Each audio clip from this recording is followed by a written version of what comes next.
Here we go. This position I drew with white in Philadelphia International, where I took second place. Um, and in this position, I had played b5, so I'm going to set this engine level to master. And I played b5 here. So I guess my first thing will be to see, is this really a win? Is it possible? I played bishop e2.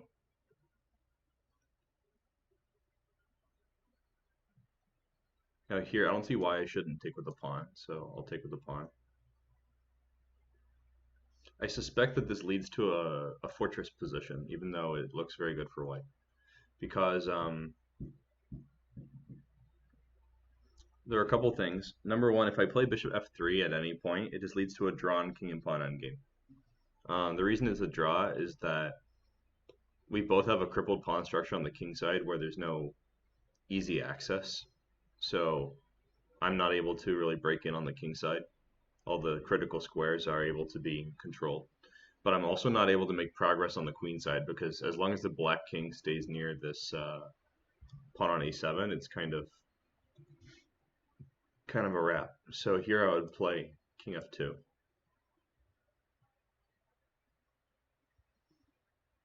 And in the game, my opponent got this counterplay where they get behind this pawn and attack it. And I'm not able to make progress because I need to defend this pawn. So let's say I play, like, for instance, g3. The black king is active now.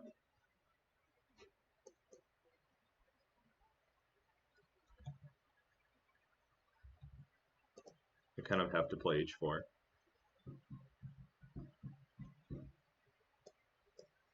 And here I think that probably black can do almost anything they want. It's not very clear that there should be a win somehow. Like, I could try to come around and take these kingside pawns, maybe. But I think that whenever I attack, for instance, g6 with bishop f7, they can play bishop h5 like this.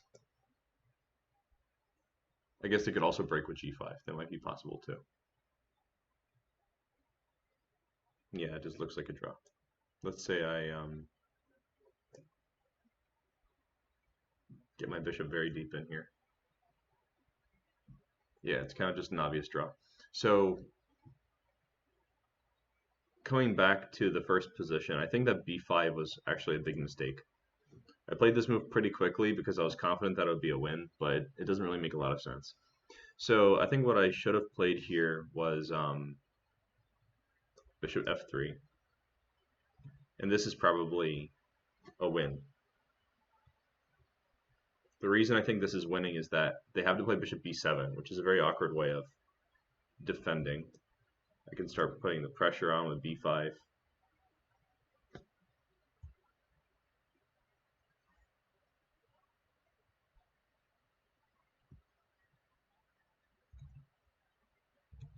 And from here, I guess my plan is to just capture on c6.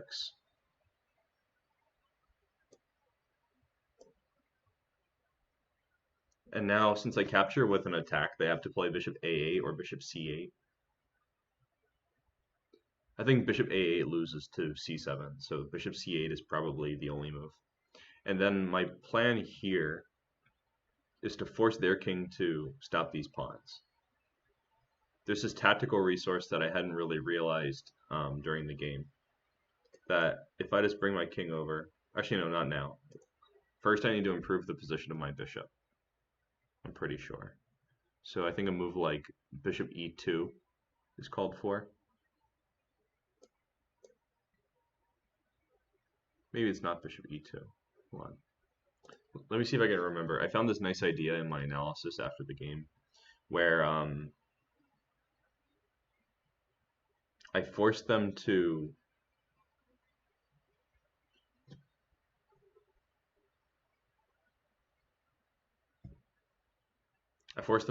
put their king on b7, then I play bishop a6 check, and then they have to lose a piece. Oh, I had to get a past a pawn, so probably taking on c6 is not correct. I think what I had to do here was play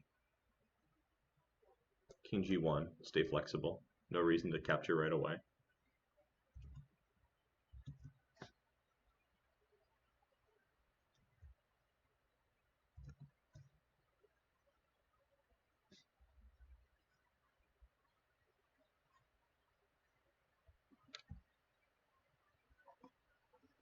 Alright, and after f6, king f2, they have to bring their king over here and try to stop all this stuff. I think maybe now I need to play b6, something like that. Maybe king e3 first. And now b6.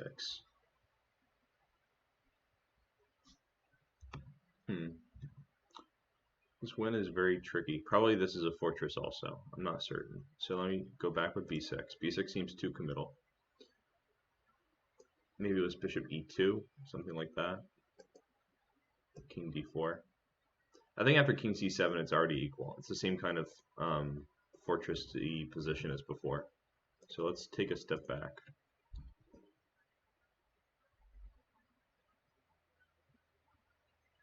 Maybe now is the time for this. No, then it's still that same problem. I think I have to play a5 here. Because the idea is to get it past a pawn. So I'm just taking advantage of this pin. They can't capture on b5. Okay, so if they play a6, I was planning to capture on a6, I think. And see if I could win this endgame.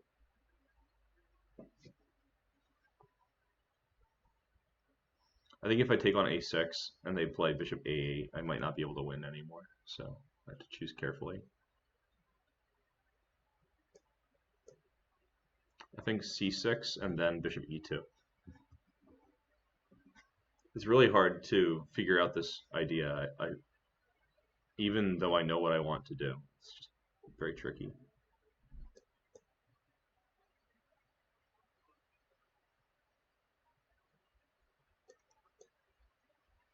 I wonder if this endgame is winning anymore. Like, this was so hard to figure out over the board. I just couldn't do it. Made a draw. But probably this just shows that I have very poor endgame. And I have to keep working on it. Let's see. I think I have to nail down the bishop with a move like this.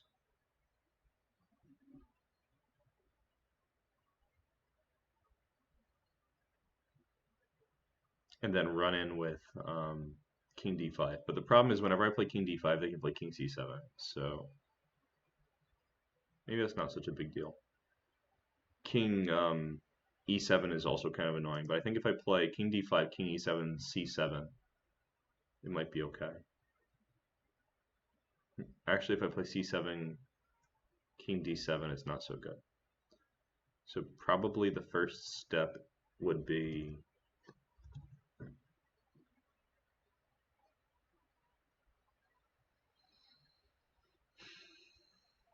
a bishop move of some kind.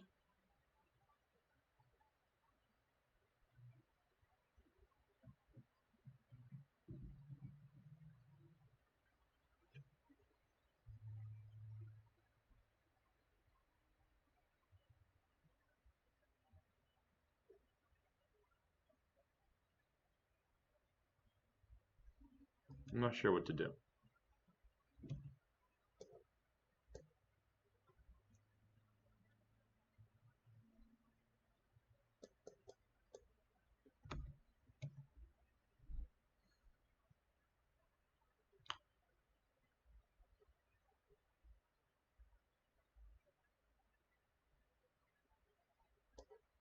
Maybe something like this. And then king d8.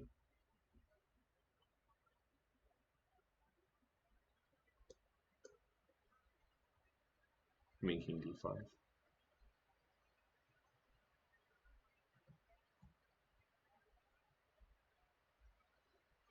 Now I wonder if I could win with pawns against bishop, but probably not. They can keep doing good stuff. I don't see a way to trap their bishop, so probably I have to retreat.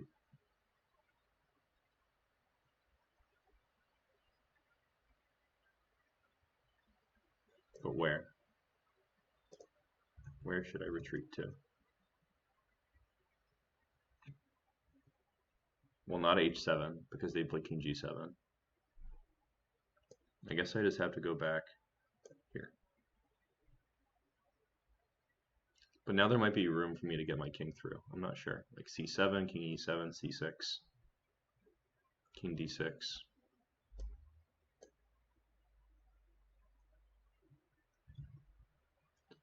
I see Petiso13 saying, hey in the chat, what's going on? Just training some endgames here. This is a very hard same color bishop endgame. At least it was for me, but I might just be not good at it, so who knows.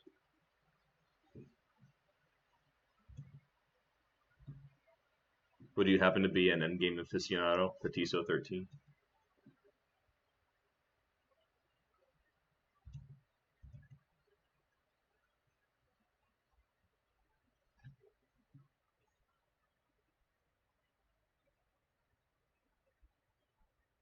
This looks kind of like a Zugzwang position, so maybe I'll do this.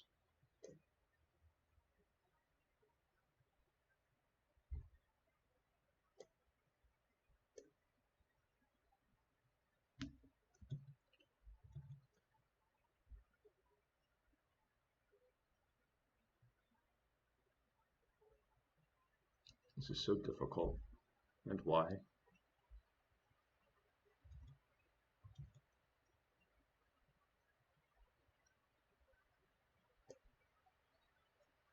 I don't know what to do. Maybe play like g3 or something, but that looks just weakening for my h3 square. You know what? The problem has been that I haven't had any room, so maybe I'll play c7. Let them play... Oh, actually, no. Now they can't play king d7. So that's kind of nice. Petiso claims to be a low-level player. Well, that's okay. You can still analyze these things, irrespective of level. I have a feeling that I have a way through here. I'm thinking about like shoot, I didn't mean to play it, but you know, let's see what happens. This is just me training against the computer. I was trying to draw an arrow and I messed up. But my idea is to take control of f5 and then play bishop f5, skewering the king and the bishop, or at least trading the bishops. Like I'm in the square of this g pawn. Like if it starts running, my king is close enough to catch it, and I think that probably I could win over here. Let me try it. Actually, no, they'll take all my queenside pawns, so I can't play bishop f5 here. But they also can't take on g4, because after bishop takes a6, I think I'm making a queen. Yeah, I think g3 was just inadequate. If we go back to that moment, where did I play? Here. I think it was here that we were talking about. If I play g3 here, I just think it's not doing much for the position. Like, it weakens h3 unnecessarily. I don't see why it's important to control f4 and h4. So, but I'm not playing bishop f5. That's a bad move. I think I'll try to come in with the king, because now there's room to go into c6. And if they play king d7, now I think bishop f5 should take the cake. Because after king c7, even though I lose a pawn, I gain access to the king side. Or maybe I'll just take over the queen side. I don't know about king c6 though. I'll have to calculate it, because they play f5, pawn f5, g4. Then I'm playing f6, king d8, f7, king e7. Not so good.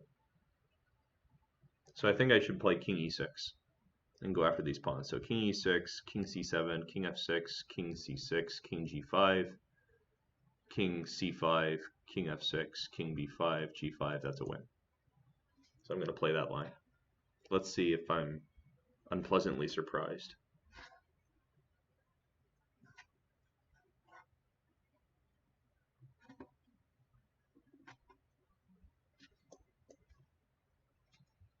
Just going to pre-move this because I don't care what they play.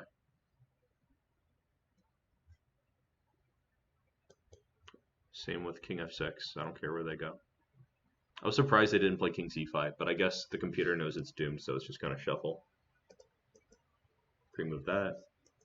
Pre-move that. Pre-move that.